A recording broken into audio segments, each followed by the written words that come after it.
Hello, good day to you all. ಎಲ್ಲರಿಗೂ ಶುಭ ದಿನ. ಸೊ ಇವತ್ತು ನಾನು ಮಾಡ್ತಾ ಇರುವಂಥ ಮುಖ್ಯ ಉದ್ದೇಶ ಏನು ಅಂತಂದರೆ, ಭಾಳಷ್ಟು ಜನ ನನಗೆ ವಾಟ್ಸಪ್ ಮಾಡಿದ್ರಿ, sir VAO village accountant officer PUC ಮೇಲೆ ಬಿಟ್ಟಿರುವಂಥ ವಿಲೇಜ್ ಅಕೌಂಟೆಂಟ್ ಆಫೀಸರ್ ಹುದ್ದೆಗಳನ್ನು ಇಂಗ್ಲೀಷ್ ಸಬ್ಜೆಕ್ಟ್ ಸ್ವಲ್ಪ ಟಫ್ ಆಗ್ತಾ ಇದೆ ಸರ್, ನಮಗೆ ಇಂಗ್ಲೀಷ್ ಸಿಲೆಬಸ್ಸನ್ನು ತಿಳಿಸಿಕೊಡ್ರಿ ಅಂತ ಭಾಳಷ್ಟು ಜನ ಮಾಡಿದ್ರಿ. ಸೊ ಇಂಗ್ಲೀಷ್ ಸಬ್ಜೆಕ್ಟಲ್ಲಿ ನನ್ನ ಒಂದು 9-10 ವರ್ಷದ VAO ಪೋಸ್ಟ್ಗಳ ಮುಖಾಂತರ ನಾನು ಕಂಡಂಥ ಸಿಲೆಬಸ್ಸನ್ನು ನಾನು ಒಂದು 3 ಭಾಗಗಳನ್ನಾಗಿ ಮಾಡಿದ್ದೀನಿ. ಅದರಲ್ಲಿ ಗ್ರಾಮರ್, ವೊಕ್ಯಾಬ್ಯುಲರಿ ಮತ್ತು ರೀಡಿಂಗ್ ಕಂಪ್ರಿಹೆನ್ಷನ್ ಅಂಥೇಳಿ, ಗ್ರಾಮರ್, ವೊಕ್ಯಾಬ್ಯುಲರಿ, ರೀಡಿಂಗ್ ಕಂಪ್ರಿಹೆನ್ಷನ್ ಅಂಥೇಳಿ 3 ಭಾಗಗಳನ್ನಾಗಿ ಮಾಡಿದ್ದೀನಿ. ಇವತ್ತು ನಿಮ್ಮ ಮುಂದೆ ಒಂದೊಂದು ಪಾರ್ಟನ್ನು ಇಡ್ತಾ ಹೋಗ್ತೇನೆ. ಸೊ ಫಸ್ಟಿಗೆ ಬರುವಂತಹ ಒಂದು ಪಾರ್ಟ್ ಅಂತಂದರೆ ಅದರಲ್ಲಿ ಗ್ರಾಮರ್. ಇಂಗ್ಲೀಷ್ ಗ್ರಾಮರಲ್ಲಿ ನಾವು ಏನನ್ನ ನೋಡ್ಕೋಬೇಕು ಅಥವಾ ಏನನ್ನ ಓದಬೇಕು ಅನ್ನೋದರ ಬಗ್ಗೆ ನಾನು ಈಗ ತಿಳಿಸ್ತೇನೆ. ಸೊ ಗ್ರಾಮರಲ್ಲಿ ನೀವು ಮುಖ್ಯವಾಗಿ ಟೆನ್ಸಸ್ಗಳನ್ನು ನೋಡ್ಕೋಬೇಕಾಗತ್ತೆ. ಗ್ರಾಮರಲ್ಲಿ ನೀವು ನೋಡ್ಕೋಬೇಕಾದಂತಹ ಮೊದಲನೆಯ ಅಂಶ ಟೆನ್ಸಸ್, ಎರಡನೇ ಅಂಶ ಆರ್ಟಿಕಲ್ಸ್ಗಳ ಬಗ್ಗೆ ನೋಡ್ಕೋಬೇಕು, ಆರ್ಟಿಕಲ್ಸ್. ಮೂರನೆಯ ಅಂಶ ಪ್ರಿಪೊಸಿಷನ್ಗಳ ಬಗ್ಗೆ ನೋಡ್ಕೋಬೇಕು, ಪ್ರಿಪೊಸಿಷನ್ಸ್ಗಳ ಬಗ್ಗೆ ನೀವು ನೋಡ್ಕೋಬೇಕು. ನೀವು ಆಕ್ಟಿವೈಸ್ ಪ್ಯಾಸಿವೈಸ್ಗಳ ಬಗ್ಗೆ ನೋಡ್ಕೋಬೇಕಾಗತ್ತೆ, ಆಕ್ಟಿವೈಸ್ ಆ್ಯಂಡ್ ಪ್ಯಾಸಿವೈಸ್ಗಳ ಬಗ್ಗೆ ನೋಡ್ಕೋಬೇಕಾಗುತ್ತೆ. ಸಿಮಿಲರ್ಲಿ ನೀವು ಡೈರೆಕ್ಟ್ ಇಂಡೈರೆಕ್ಟ್ ಸ್ಪೀಚನ್ನು ನೋಡ್ಕೋಬೇಕಾಗುತ್ತೆ, ಡೈರೆಕ್ಟ್ ಆ್ಯಂಡ್ ಇಂಡೈರೆಕ್ಟ್ ಸ್ಪೀಚ್ಗಳ ಬಗ್ಗೆ ನೋಡ್ಕೋಬೇಕಾಗುತ್ತೆ. ಸೊ ಸಿಮಿಲರ್ಲಿ ಕೊನೆಯದಾಗಿ ನೀವು ಸಬ್ಜೆಕ್ಟ್ ವರ್ಬ್ ಅಗ್ರಿಮೆಂಟನ್ನು ನೋಡ್ಕೋಬೇಕಾಗುತ್ತೆ, subject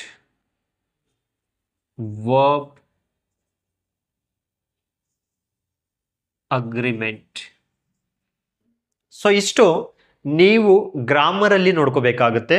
tenses, articles, prepositions, active and passive voice, direct and indirect speech, subject verb ಅಗ್ರಿಮೆಂಟನ್ನು ನೀವು ನೋಡ್ಕೋಬೇಕಾಗುತ್ತೆ. ಸಿಮಿಲರ್ಲಿ ವೊಕ್ಯಾಬ್ಯುಲರಿ ಏನು ನೋಡ್ಕೋಬೇಕು ಸರ್? ನಾವು ಇಂಗ್ಲೀಷ್ ವೊಕ್ಯಾಬ್ಯುಲರಿಗಳನ್ನು ಯಾವ ರೀತಿಯಾಗಿ ನೋಡ್ಕೋಬೇಕು ಅಂತಂದರೆ, ವೊಕ್ಯಾಬ್ಯುಲರೀಸ್ಗಳಲ್ಲಿ ನೀವು ನೋಡ್ಕೋಬೇಕಾದಂಥ ಮೊದಲನೇ ಅಂಶ ಎಂಟಾನಿಮ್ಸ್ ಆ್ಯಂಡ್ ಸಿನಾನಿಮ್ಸ್. ಎಂಟಾನಿಮ್ಸ್ ಮತ್ತು ಸಿನಾನಿಮ್ಸ್ಗಳನ್ನು ನೋಡ್ಕೋಬೇಕಾಗುತ್ತೆ. ನೋಡಿ, ಎಂಟಾನಿಮ್ಸ್, ಸಿನಾನಿಮ್ಸ್ಗಳನ್ನು ನೀವು ವೊಕ್ಯಾಬ್ಯುಲರಿಯಲ್ಲಿ ನೋಡ್ಕೋಬೇಕಾಗುತ್ತೆ. ಸಬ್ಸ್ಟಿಟ್ಯೂಷನ್ಗಳನ್ನು ನೋಡ್ಕೋಬೇಕಾಗುತ್ತೆ. One word substitution, one word ಸಬ್ಸ್ಟಿಟ್ಯೂಷನ್ಗಳನ್ನು ನೋಡ್ಕೋಬೇಕಾಗುತ್ತೆ. ನೋಡಿ, one word substitution, for example, who drives a car? Driver. ನೋಡಿ, who drives a car? Driver. ಯಾರು ಕಾರನ್ನು ನಡೆಸ್ತಾರೆ ಅಂತಂದರೆ ಅದಕ್ಕೆ ಒನ್ ವರ್ಡ್ ಸಬ್ಸ್ಟಿಟ್ಯೂಷನ್ ಆನ್ಸರ್ ಏನು? ಡ್ರೈವರ್ ಅಂಥೇಳಿ. ಈ ರೀತಿಯಾಗಿ ಒನ್ ವರ್ಡ್ ಸಬ್ಸ್ಟಿಟ್ಯೂಷನ್ಸ್ಗಳನ್ನು ನೀವು ನೋಡ್ಕೋಬೇಕಾಗುತ್ತೆ.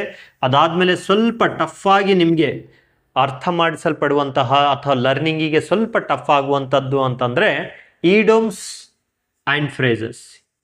ಈಡಿಯೋಮ್ಸ್ ಆ್ಯಂಡ್ ಫ್ರೇಸಸ್, ನುಡಿಗಟ್ಟುಗಳಂತ ಏನು ಕರಿತೀವಿ ನಾವು, ಈ ರೀತಿಯಾದಂಥ, ಫಾರ್ ಎಕ್ಸಾಂಪಲ್ ನೀವು every dog as a day. ನೋಡಿ, ಅತ್ತೆಗೊಂದು ಕಾಲ, ಸೊಸೆಗೊಂದು ಕಾಲ, ಪ್ರತಿಯೊಬ್ಬ ವ್ಯಕ್ತಿಗೊಂದು ಕಾಲ ಬರುತ್ತೆ ಅನ್ನಲಿಕ್ಕೆ ಈಡೋಮ್ಸ್ಗಳು ಇರ್ತವೆ. ಸೊ ಈ ರೀತಿಯಾದಂಥ ನುಡಿಗಟ್ಟುಗಳ ಬಗ್ಗೆ ಇಂಗ್ಲೀಷಲ್ಲಿ ನೋಡ್ಕೋಬೇಕಾಗುತ್ತೆ. ಇಷ್ಟು ವೊಕ್ಯಾಬ್ಯುಲರಿಯಲ್ಲಿ ನೀವು ನೋಡ್ಕೋಬೇಕಾಗುತ್ತೆ. ಈಗ ನೆಕ್ಸ್ಟ್ ಬಂದು ರೀಡಿಂಗ್ ಕಂಪ್ರಿಹೆನ್ಷನ್ ಅನ್ನು ನೋಡ್ಕೋಬೇಕಾಗುತ್ತೆ. ನೆಕ್ಸ್ಟ್ ಅಂತಂದರೆ ರೀಡಿಂಗ್ ಕಂಪ್ರಿಹೆನ್ಷನ್. ಇದರಲ್ಲಿ ಏನು ಬರುತ್ತೆ ಸಹ ಅಂತಂದರೆ, ಫಾರ್ ಎಕ್ಸಾಂಪಲ್ ಸೆಂಟೆನ್ಸ್ ಕರೆಕ್ಷನ್. ನೋಡಿ, ಸೆಂಟೆನ್ಸ್ ಕರೆಕ್ಷನ್ಸ್, ಸೆಂಟೆನ್ಸಲ್ಲಿ ಏನಾದರೂ ತಪ್ಪಿರುತ್ತೆ ಅದನ್ನು ಫೈಂಡ್ ಔಟ್ ಮಾಡುವಂಥದ್ದು, ತಿಳಿಸುವಂಥದ್ದು, ಅಥವಾ ಸೆಂಟೆನ್ಸ್ ಆ ಕಡೆ ಈ ಕಡೆ ಆಗಿದ್ದನ್ನು ಸರಿಪಡಿಸುವಂಥದ್ದು, ಇದು ಸೆಂಟೆನ್ಸ್ ಕರೆಕ್ಷನಲ್ಲಿ ಬರುವಂಥದ್ದು. ಸೊ ಸಿಮಿಲರ್ಲಿ ಇನ್ನೊಂದು ಎರರ್ ಡಿಟೆಕ್ಟಿವ್ ಅಂತ ಬರುತ್ತೆ. ಇದನ್ನು ಬಹಳ ಇಂಪಾರ್ಟೆಂಟ್, ಎರರ್ ಡಿಟೆಕ್ಟಿವ್ ಅಥವಾ error detection. Sir error detection ಅಂದ್ರೇನು? ಎರರ್ ಡಿಟೆಕ್ಷನ್ ಅಂತಂದರೆ ಸೆಂಟೆನ್ಸಲ್ಲಿ ಅಥವಾ ಒಂದು ಫ್ರೇಸಲ್ಲಿ ದೊಡ್ಡದಾದಂಥ ಸೆಂಟೆನ್ಸಲ್ಲಿ ಏನಾದರೂ ಒಂದು ಎರರ್ ಇರುತ್ತೆ. ಯಾವ ಭಾಗದಲ್ಲಿ ಸೆಂಟೆನ್ಸಿನ ಯಾವ ಭಾಗದಲ್ಲಿ ಎರರ್ ಇದೆ ಅನ್ನೋದನ್ನು ಫೈಂಡ್ ಔಟ್ ಮಾಡುವಂಥದ್ದೇ ಎರರ್ ಡಿಟೆಕ್ಷನ್ ಅಂತ ಕರಿತೀವಿ. ಅದೇ ರೀತಿಯಾಗಿ ಫಿಲ್ ಇನ್ ದ ಬ್ಲ್ಯಾಂಕ್ಸ್ಗಳನ್ನು ಫಿಲ್ ಇನ್ ದ ಬ್ಲ್ಯಾಂಕ್ಸ್, ಯಾವುದಾದ್ರೂ ಒಂದು ವರ್ಡ್ ಕೊಟ್ಟಿರ್ತಾನೆ, ಆ ಸೆಂಟೆನ್ಸ್ ಕೊಟ್ಟಿರ್ತಾನೆ, ಆ ಸೆಂಟೆನ್ಸಲ್ಲಿ ಯಾವುದಾದ್ರೂ ವರ್ಡನ್ನು ಮಿಸ್ ಮಾಡಿರ್ತಾನೆ, ಆ ಮಿಸ್ ಮಾಡಿದಂತಹ ವರ್ಡನ್ನು ನೀವು ಫಿಲ್ ಇನ್ ದ ಬ್ಲ್ಯಾಂಕನ್ನು ಮಾಡಬೇಕಾಗುತ್ತೆ. ಆ ವರ್ಡನ್ನು ಫಿಲ್ ಇನ್ ದ ಬ್ಲ್ಯಾಂಕ್ ಅಥವಾ ಬ್ಲ್ಯಾಂಕಲ್ಲಿ ಫಿಲ್ ಮಾಡಬೇಕಾಗಿರುತ್ತೆ. ಇದು ಫಿಲ್ ಇನ್ ದ ಬ್ಲ್ಯಾಂಕಲ್ಲಿ ಬರುವಂಥದ್ದು. ನೆಕ್ಸ್ಟು ನಿಮಗೆ ಫಿಲ್ ಇನ್ ದ ಬ್ಲ್ಯಾಂಕ್ ಆದಮೇಲೆ ಸ್ಪೆಲ್ಲಿಂಗ್ ಕರೆಕ್ಷನ್ಸ್ಗಳನ್ನು ಕೊಡ್ತಾನೆ. ನೋಡಿ, ಇದಂತೂ ಬಹಳ ಅದ್ಭುತವಾಗಿ ಕಲಿಬೇಕಾದಂಥದ್ದು. ಸ್ಪೆಲ್ಲಿಂಗ್ ಕರೆಕ್ಷನ್ಸ್ ನಿಮಗೆ ಗೊತ್ತಿರುವಂಥ ಶಬ್ದಗಳನ್ನೇ ರಿಸೀವ್, ಡಿಸೀವ್ ಈ ರೀತಿಯಾದಂಥ ಶಬ್ದಗಳು, ಸ್ವಲ್ಪ ಇದಕ್ಕಿಂತ ನ್ಯೂ ವರ್ಡ್ಸ್ಗಳನ್ನು ಕೊಡ್ತಾನೆ. ಸ್ಪೆಲ್ಲಿಂಗ್ ಕರೆಕ್ಷನ್ಸನ್ನು ಸೇಮ್ ಕಾಣ್ತಾ ಇರ್ತವೆ ಎಲ್ಲರೂ. ಅದರಲ್ಲಿ ಕರೆಕ್ಟ್ ಎಕ್ಸಾಕ್ಟ್ ಸ್ಪೆಲ್ಲಿಂಗ್ ಯಾವುದಿರುತ್ತೆ ಅವುಗಳನ್ನು ನಾವು ABCD ಆಪ್ಷನ್ಗಳಲ್ಲಿ ನಾವು ಚೂಸ್ ಮಾಡಬೇಕಾಗಿರುತ್ತೆ. ಸಿಮಿಲರ್ಲಿ ಸೆಂಟೆನ್ಸ್ ಅರೇಂಜ್ಮೆಂಟ್ಗಳನ್ನು ಕೊಡ್ತಾನೆ. ನೋಡಿ, ಸೆಂಟೆನ್ಸ್ ಅರೇಂಜ್ಮೆಂಟ್ ಏನು ಅರೇಂಜ್ ಮಾಡುವಂಥದ್ದು? ಸೆಂಟೆನ್ಸ್ ಅರೇಂಜ್ಮೆಂಟ್ಸ್ಗಳನ್ನು ಮಾಡುವಂಥದ್ದು. ಸೆಂಟೆನ್ಸ್ಗಳನ್ನು ಕೊಟ್ಟಿರ್ತಾನೆ. ಆ ಸೆಂಟೆನ್ಸ್ನ ಒನ್ ಬೈ ಒನ್ ಯಾವ ರೀತಿಯಾಗಿ ನಾವು ಸೆಂಟೆನ್ಸನ್ನ ಅರೇಂಜ್ ಮಾಡಬೇಕು, ಯಾವುದಾದ್ಮೇಲೆ ಯಾವುದು ಬರುತ್ತೆ ಅನ್ನೋದನ್ನು ಈ ಲಾಸ್ಟ್ ಸೆಂಟೆನ್ಸ್ ಅರೇಂಜ್ಮೆಂಟಲ್ಲಿ ತಿಳಿಸ್ತಾನೆ.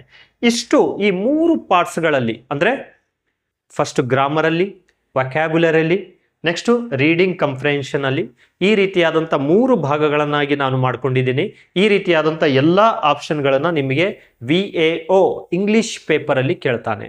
ಸೊ ಇಷ್ಟನ್ನ ನೀವು ಓದ್ಕೊಂಡ್ಬಿಟ್ಟಿರಿ ಅಂತಂದರೆ ನೀವು ಇಂಗ್ಲೀಷ್ ಪೇಪರಲ್ಲಿ ಅಪ್ರಾಕ್ಸಿಮೇಟ್ಲಿ 85ಗಿಂತ 95 ತನಕ ನೀವು ರೀಚ್ ಮಾಡಬಹುದು. ಕನ್ನಡ ಮೀಡಿಯಮ್ ಇದ್ದರೆ. ಇಂಗ್ಲೀಷ್ ಮೀಡಿಯಮ್ ಇದ್ದರೆ ನೀವು ಇಂಗ್ಲೀಷ್ ಅಷ್ಟೇ ನೀವು 100% ಅಥವಾ 95%ವರೆಗೆ ನೀವು ಏನು ಮಾಡ್ಕೋಬೋದು, ಗ್ರಾಸ್ ಮಾಡ್ಕೋಬೋದು ಅಥವಾ ಗೇನ್ ಮಾಡ್ಕೋಬೋದು ಮಾರ್ಕ್ಸನ್ನು ಅಂತ ಹೇಳ್ತಾ ಈ ಮೂಲಕ. ಸೊ ಭಾಳಷ್ಟು ಜನ ಸರ್ ಇಂಗ್ಲೀಷನ್ನು ಆಫ್ಲೈನ್ ಆಗಿ ಕ್ಲಾಸಸ್ ತರಗತಿಗಳನ್ನು ತಗೋರಿ ಅಂತ ಹೇಳ್ತಾ ಇದ್ದೀರಾ. ಸ್ವಲ್ಪ ನನ್ನ ಟೈಮ್ ಶೆಡ್ಯೂಲನ್ನು ನೋಡಿಕೊಂಡು ನಿಮಗೆ ಆದಷ್ಟು ಬೇಗನೆ ನಾನು ಆಫ್ಲೈನ್ ಕ್ಲಾಸಸ್ಸನ್ನು ಓನ್ಲಿ ಇಂಗ್ಲೀಷ್ ಗ್ರಾಮರ್ ಟೀಚಿಂಗನ್ನು ಅಥವಾ ಇಂಗ್ಲೀಷ್ ಈ 3 ಆಪ್ಷನ್ಸ್ ಈ ನಿಮಗೆ ತಿಳಿಸಿರುವಂಥ ಅಂಶಗಳ ಮೇಲೆ ನಾನು ಆಫ್ಲೈನ್ ತರಗತಿಗಳನ್ನು ಆದಷ್ಟು ಬೇಗನೆ ಪ್ರಾರಂಭ ಮಾಡ್ತೇನೆ.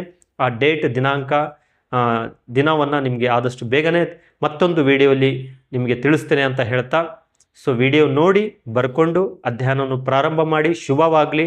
ಯಾರ್ಯಾರು ವಿಡಿಯೋಗಳನ್ನು ನೋಡಿ ಕಲಿತು ಶ್ರಮಪಟ್ಟು ನಾಳೆ ಎಕ್ಸಾಮನ್ನು ಬರೀತೀರಿ, ಎಲ್ಲ ಹಾರ್ಡ್ ವರ್ಕರ್ಸ್ಗಳಿಗೆ, ಎಲ್ಲ ಆಸ್ಪಿರೆಂಟ್ಗಳಿಗೆ ಆದಷ್ಟು ಬೇಗನೆ ಗೌರ್ಮೆಂಟ್ ಜಾಬ್ ಬರೋಂಗಾಗಲಿ ಅಥವಾ ನಮ್ಮ HK ಕಡೆ ಭಾಳಷ್ಟು ಜಾಬ್ಗಳನ್ನು ಬರಲಿ ಅಂತ ನಾನು ಒಂದು ಸ್ವಾಭಿಮಾನದ ಮಾತನ್ನು ಆಡ್ತಾ, ಸೊ ಎಲ್ಲರಿಗೂ ಶುಭವಾಗಲಿ ಅಂತ ಹೇಳ್ತಾ, ಥ್ಯಾಂಕ್ ಯು ಸೋ ಮಚ್.